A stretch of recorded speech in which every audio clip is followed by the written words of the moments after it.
Alhamdulillahirobbilalamin. Puji beserta syukur mari sama-sama kita panjatkan Allah SWT yang mana sampai pada hari ini kita masih diberi kesehatan, kesempatan, keluar waktu, iman dan iman Islam sehingga kita dapat berhadir pada kesempatan hari ini dalam rangka melaksanakan bagian dari tugas kita masing-masing, insyaallah menjadi catatan amal kita pada hari ini. Serta salam, mari sama-sama kita sajikan kepangkuan Nabi besar Muhammad sallallahu alaihi wasallam serta keluarga dan para sahabat sekalian. Yang terhormat Bapak Kepala Dinas Pendidikan Budaya Kabupaten Tamiang, yang kami hormati rekan-rekan pendukung pengawas yang pada hari ini. Kemudian Ketua K3S beserta pengurusnya, dan istimewa penghormatan ini kepada Pak Soeharto selaku tuan rumah melaksanakan kegiatan kita pada hari ini, Bapak Ibu Kepala Sekolah serta seluruh rekan-rekan yang berhadir pada kesempatan ini yang kami hormati. Pertama, terima kasih kepada Bapak Kadis memberikan kesempatan kepada saya untuk sedikit ada beberapa hal yang disampaikan. Kemudian terima kasih kepada Pak K3S telah mengundang kami untuk hadir pada kesempatan hari ini. Bapak-Ibu sekalian, setelah tadi beberapa paparan yang telah disampaikan ibu-ibu pengawas, terakhir adalah Ibu Lin yang paling senior pada hari ini. Nggak ada yang melebihi beliau, karena kalau ada yang melebihi beliau udah pensiun, karena beliau bulan depan pensiun. Jadi semuanya kita ini berada ya junior dari Ibu Arni. Itulah kata orang, pengalaman adalah guru yang paling baik. Mungkin kita hari ini masih berpikir, masih mau berbuat, sementara Bu Lin sudah mengalami dan sudah tahu itu semua. Jadi ada beberapa petuah atau pesan yang sangat murah dan ramah dan murah. Ya, tinggal niat saja. Jadi nggak perlu biaya banyak-banyak, nggak perlu usaha banyak-banyak. Ya, kalau itu dia nggak menjadi suatu amalan, insya Allah nggak jadi beban.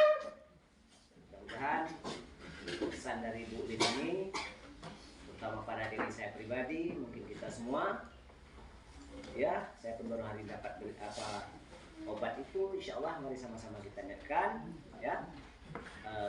Tentu setelah itu kita niatkan kepada orang tua kita ini supaya sehat badannya, ya, dapat melaksanakan ibadah di setelah ya pensiun dalam hal bertugas. Namun seperti kata beliau, segala urusan SK segala macam sudah disimpan dengan rapi karena usulan pensiunnya sudah selesai semua, tinggal menunggu SK saja untuk urusan gaji. Tapi Al-Quran tetap menjadi pegangan, makanya dikata orang pegangan itu dengan pengajaran macam-macam ya Al-Quran.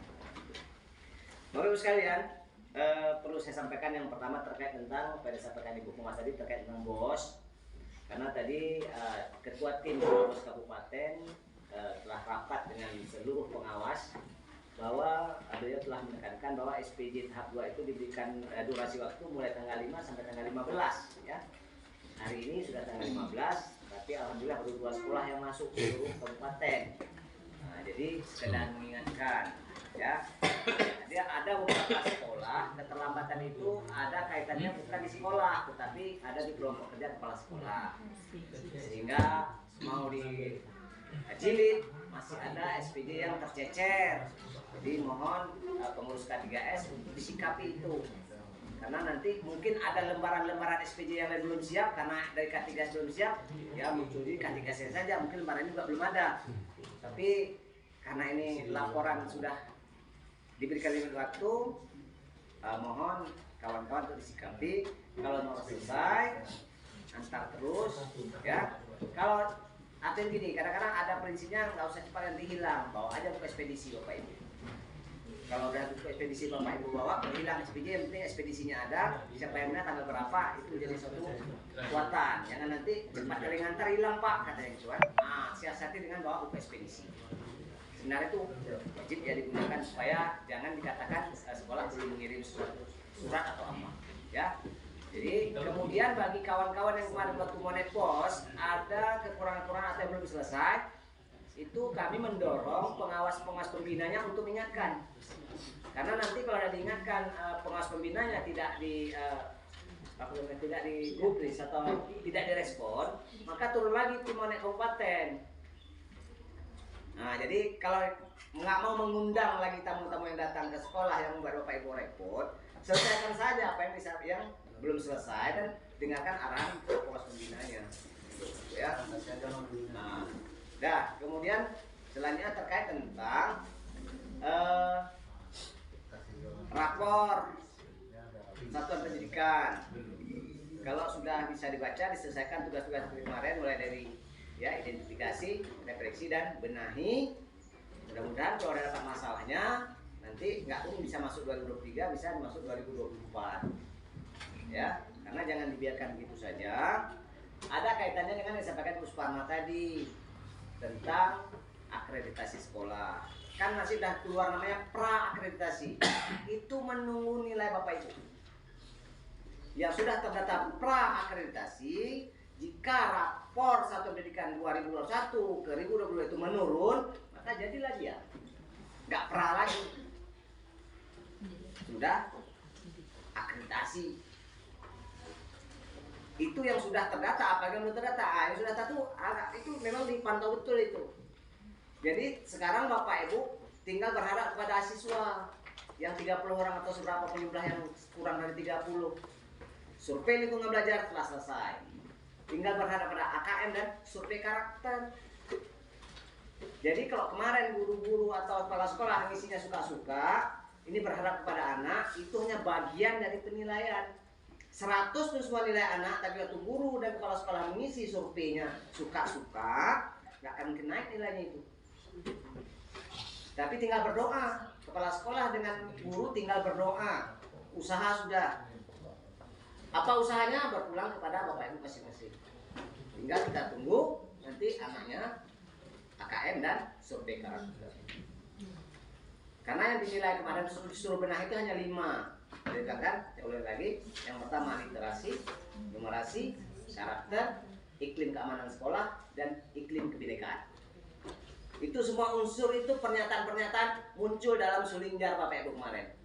Jadi bisa dibayangkan apakah Sulingjarnya sesuai atau tidak, ya Bapak Ibu lah yang tahu. Dan rapor pendidikan itu pun hanya Bapak Ibu yang bisa buka, karena pakai admin sekolah. Ya, jadi hasil dari rapor satuan pendidikan muncullah rapor satuan pendidikan daerah. Nah, jadi nggak mungkin Bapak Ibu merah kami hijau. Jadi nggak mungkin Bapak hijau kami merah. Jadi ya cikal bakalnya dari sekolah. Sekolah mana? Guru, ya siswa dan kepala sekolah. Jadi yang penting jawabnya saya itu konsisten. Saya ulang lagi, yang dikatakan literasi dan numerasi pada kawan-kawan guru dan kepala sekolah adalah literasi itu adalah bagaimana kawan memahami satu masalah. Numerasi adalah bagaimana kawan-kawan memecahkan satu masalah dengan menggunakan karakter. Apakah sudah tahu masalahnya, sudah bisa dipecahkan, tapi karakternya dengan marah-marah. Nah, jadi itu kuncinya. Memahami masalah, memecahkan masalah, punya karakter. Itu juga pada kondisi anak-anak. Cuman anak-anak kondisi literasi itu lancar tidaknya membaca. Maka pada guru dan kepala sekolah nggak lagi. Semua kan udah lancar semua membaca. Gak ada kawan-kawan guru dan kepala sekolah nggak ada. Tapi makna literasinya adalah memahami suatu masalah. Ya. Nah, nanti juga di situ sebenarnya Bapak Ibu bisa lihat juga peran kepala sekolah juga ada di dalam rapor itu. Tapi itu belum jadi konsen. Yang 5 tadi adalah konsen.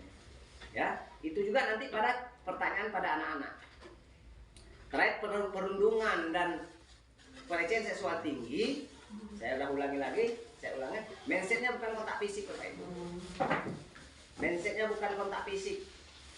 Kalau pelecehan seksual di sekolah Bapak Ibu tinggi, bukan dia warna dan ada yang rawan di sekolah. Kalau orang tua pandai baca rapor sekolah kita tuh, nggak berani dia masukkan anaknya karena pelecehan seksual rawan di sekolah, warnanya merah. Kenapa bisa merah? Itu tadi mungkin literasi kita masih rendah. Dia maknanya melihat. Pernahkah kamu melihat survei itu? Jawaban anak pernah. Pernahkah kamu merasakan? Pernahkah kamu mendengar? Pernahkah kamu melakukan? itu muncul pada pertanyaan-pertanyaan survei. Jadi bukan kontak fisik. Kita kan sekarang mindsetnya, kapan anak saya berpelecehan seksual? Tentu enggak, saya waktu istirahat saya jaga. Nah, tapi waktu pertanyaan survei itu, pernahkah kamu mendengar? Pernah kawannya bercerita. Pernah lihat YouTube. Sekarang yang bisa kita lakukan, itu rapor tahunan. Kemarin rapor tahun 2021. Pertanyaan kondisi tahun 2021. Mungkin anak-anak mindsetnya waktu kejadian 2019, 2018, dia tanya pernah muncul kan? Oke lah itu rapor 2021. Kasih pengertian pada anak-anak, ini rapor 2022. Perhitungan kejadian berarti mulai Januari sampai dia melakukan survei. Kalau nggak kita ingatkan dia tidak, apapun yang terjadi di hatinya akan tergores itu. Seumur hidup dia tanya, pernahkah kamu dilecehkan? Pernah. Kapan? Itu sudah terbaca 2021. Jangan lagi terbaca 2022 karena kejadiannya bukan tahun 2022. Kapan itu disampaikan? Waktu jadi pembina upacara. Sekali-sekali senggol masalah karakter. Lupakanlah sampah dan kebersihan itu. Sudah dari dulu itu. Jangan lagi materi jadi pembina upacara itu kebersihan dan disiplin. Lari ke karakter. Bagaimana perundungan itu? Itu tadi. Perundungan itu kan ada 3. Secara fisik, non fisik, dan digital. Dia nggak pernah ngarah tapi di mulai WA dihancam. Diintimidasi. Dia juga pernah kan komunikasi lewat media? Pernah, kata anak kita ngotot. Mana dah? Anak saya nggak pernah berantem. Dia tapi perundungan lewat digital. Itu juga kita kan anak-anak. Itu kejadiannya di mana nak? Di rumah. Adakah anak kita bawa HP ke sekolah? Tidak. Jangan kau jawab di sekolah. Ini rapor sekolah, bukan rapor keluarga. Itu kita sampaikan bahwa itu. Jadi kalau bapak ibu mau ngajari anak, waktu dia melakukan AKM nggak mampu ibu, 3 sesi yang bapak ibu ikut. Kalau 1 sesi saya yakin semua mampu bantu anak. Dijawab ya, ini 3 sesi. 1 sesi kita ajar, 2 sesi nggak kita pantau. Apa bisa hasilnya maksimal? Nggak juga. Itu tadi terutama kelas 5 pemahaman itu. Itu tadi kalau literasi kawan-kawan sudah baik, insya Allah itu bisa disampaikan. Ya, makanya kenapa merah literasinya? Kita yang mana nggak lancar membaca? Bukan nggak lancar membaca, tapi memahami masalah di situ belum dapat. Jadi di tingkat kepala sekolah itu pasti yang paling utama. Ini masalah. Oh ya tahu ini masalah. Misalnya mana? Ini. Kadang-kadang kawan-kawan ada tahu masalah nggak tahu menyelesaikan. Ya berarti numerasinya rendah. Karena dalam menjawab survei nggak tepat. Makanya survei pertanyaannya bagaimana menurut kamu katanya? Apa yang kamu lakukan?